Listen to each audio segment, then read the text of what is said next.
একটা সুন্দর রঙিন জঙ্গলে পাখির মিষ্টি ডাক আর হালকা বাতাসের মাঝে একটা দুষ্টু শিয়াল খেলতে খেলতে ঘুরছিল। সে খুব খুশি ছিল, লাফালাফি করছিল আর গান গাইছিল। অন্যদিকে একটা বড় বাঘমামা গাছের নিচে আরামে ঘুমাচ্ছিল, ঘর করে নাক ডাকছিল। শিয়াল দৌড়াতে দৌড়াতে গিয়ে ভুল করে বাঘের উপর পড়ে গেল। বাঘ চমকে উঠে বলল, আরে কে রে? শিয়াল ভয় পেয়ে বলল, সরি, আমি ভুল করে পড়ে গেছি।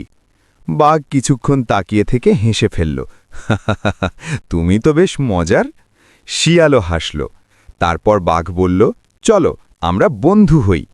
তারপর তারা দুজন মিলে লুকোচুরি খেলতে শুরু করল।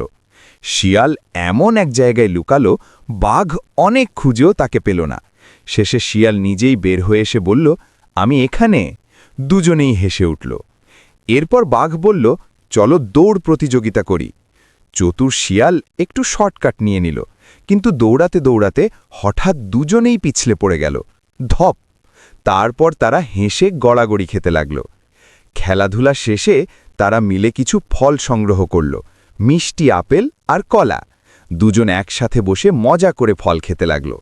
হঠাৎ তাদের সামনে একটা ছোট নদী এসে পড়ল। বাঘ একটু ভয় পেয়ে থেমে গেল।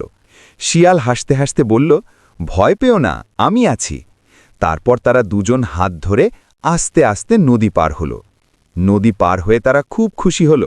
সূর্য তখন ডুবতে শুরু করেছে, আকাশটা লাল হয়ে গেছে। তারা একসাথে নাচতে নাচতে বলল, আমরা সেরা বন্ধু, ইয়ে। এভাবেই বুদ্ধি আর শক্তি মিলে তৈরি হল এক সুন্দর বন্ধুত্বের গল্প।